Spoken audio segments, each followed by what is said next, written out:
sasabihin mo ito kapag ramdam mong nababaliwala ka. Yon.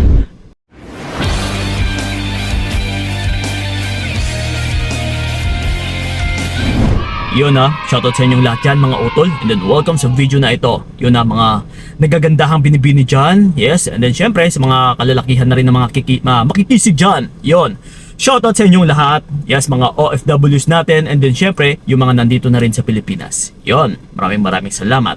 Marami na ba kayong natututunan? Pero ito, dagdagan pa natin yan. So ganun na nga, sa pamagat pa lang natin na may ituturo ko ako sa inyo na kailangan ninyong gagawin, na kailangan nyo rin itong sasabihin once na nababaliwala kayo. Okay? So, unang tanong is, bakit nga ba nababaliwala kayo? Bakit nga ba na parang na-echopera kayo? Kung minsan is, hindi nga siya nagre-respond sa mga messages mo, or di kaya hindi kanya pinapansin ng mahabang panahon or ng ilang araw. Na isa talaga ito sa pinaka-problema na Kuya Kiko. Bakit ganun?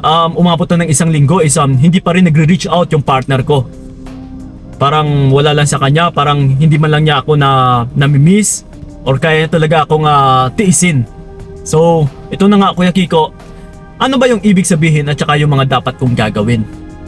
So, una sa lahat, kapag interesado kasi yung isang tao sa'yo, ito mapababae, mapalalaki, ay siya po mismo ay gagawa at gagawa ng paraan kung paano ka makausap.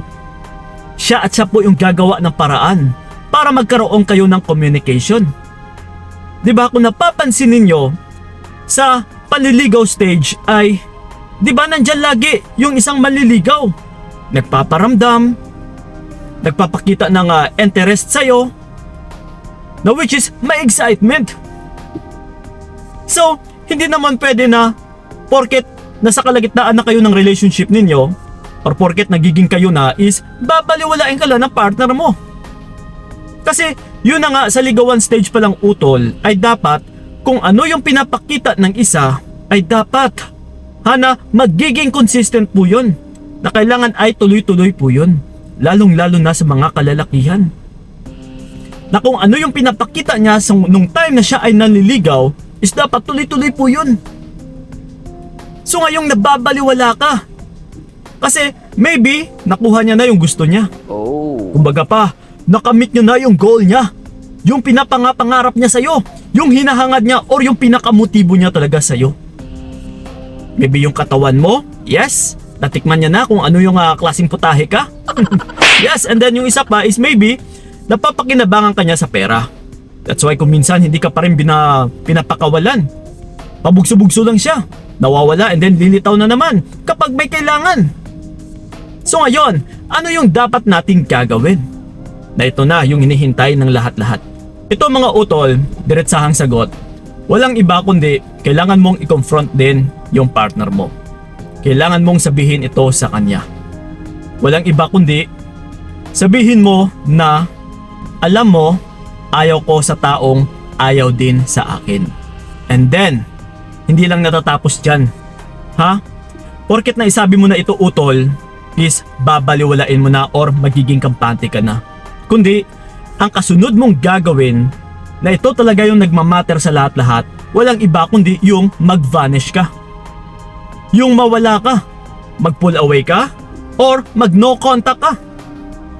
Kumbaga pa, yung sinabi mong yon na salita ay binigyan mo ng laman. Kumbaga pa, hindi lang hanggang salita lang yun. Which is, pinanindigan mo talaga. Kumbaga pa, is past na Nangyari na binabaliwala ka ng taong yan. Kumbaga pa, ay ganap na. Kumbaga pa, nandyan na nagpapakita siya na wala siyang interesado sa'yo. Na wala siyang interest sa'yo. So, ibig sabihin, kapag ayaw niya sa'yo is ayaw mo rin sa kanya. Kaya ito, kailangan mong maglaho. Kailangan mo talagang mawala utol. Subukan mo na dito mo malalaman kung gaano ka rin kaimportante sa taong yan. Kung siya mismo maghahabol sa'yo, kung siya ba mismo, yes, gagawa ng paraan para makausap ka, kung siya ba mismo ay susuyuin ka. Dito mo talaga malalaman utol kung gaano kalalim yung pagmamahal niya sa'yo. kung gaano siya kasincere sa'yo. Kasi yung sa actions pa lang ng pagbabaliwala niya sa'yo ay nagpapahiwatig na po yun na napakababaw lang ng pagmamahal niya sa'yo, na wala nga siyang interest sa'yo. Again and again, kagaya sa sinabi ko kanina, ay magkakaroon at saka magkakaroon talaga ng oras yung isang tao na merong interest sa'yo, na merong kagustuhan sa'yo.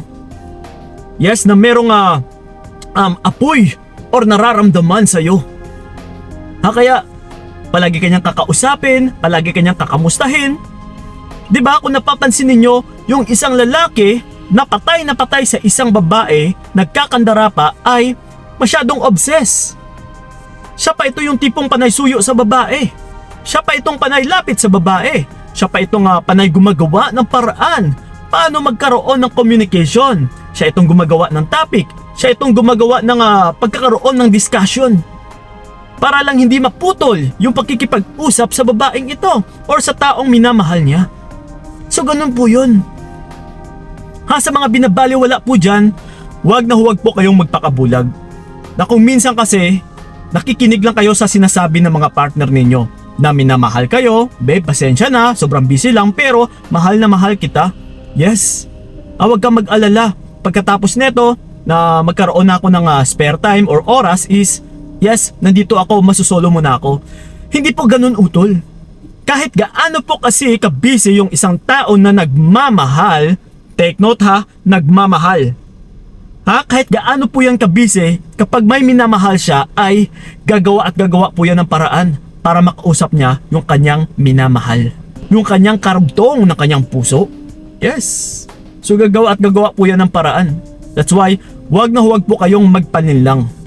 Porket kung ano yung sinabi ng mga partner ninyo na lalaki sa inyo is maniniwala na kayo or papakinggan ninyo. Kailangan nyo pa rin tignan, utol, yung actions, yung kinikilos ng partner ninyo. Doon pa lang sa action na ginagawa niya na pambabaliwala sa'yo or ine-ignore ka ay halatado naman.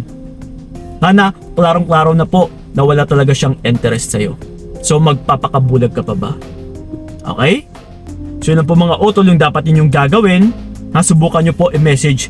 Bahala na kung ano man yung i-response niya sa inyo. Basta binitawan mo yung salitang yun. Okay? Ayaw ko sa taong ayaw din sa akin. Okay? Tuldukan mo. Once kasi na nag-message ka na ganito sa kanya, utol, ay pwedeng siyang mag-response and then dedepensahan niya rin yung kanyang sarili. Na babe, mahal naman kita. Huwag mo nga sabihin ito. Nandito naman ako, gustong gusto kita. Huwag na huwag kang maniwala po dyan. Doon ka maniwala sa actions na binabaliwala or pambabaliwala niya sa'yo. Na yun po yung totoo. That's why, ang kailangan mong gagawin na tinuturo ko sa inyo, na kailangan mo rin talaga mag-banish. Na kailangan talaga nating bigyan ng laman yung salitang yun sa pamamagitan talaga ng pag-atras, ng pagdistansya, or ng pag-no contact. Okay? So yun po mga utol, sana'y malinaw sa inyo yung video na ito. And then sa mga gusto akong makausap one-on-one, PM nyo po ako sa aking FB page na Payong Kaibigan ni Kiko. Kita-kits tayo doon. Maraming salamat. So ingat kayo. God bless and babu. Sana hindi na lang ikaw ang aking ginusto. Binigay ko lahat para wala kang masabi.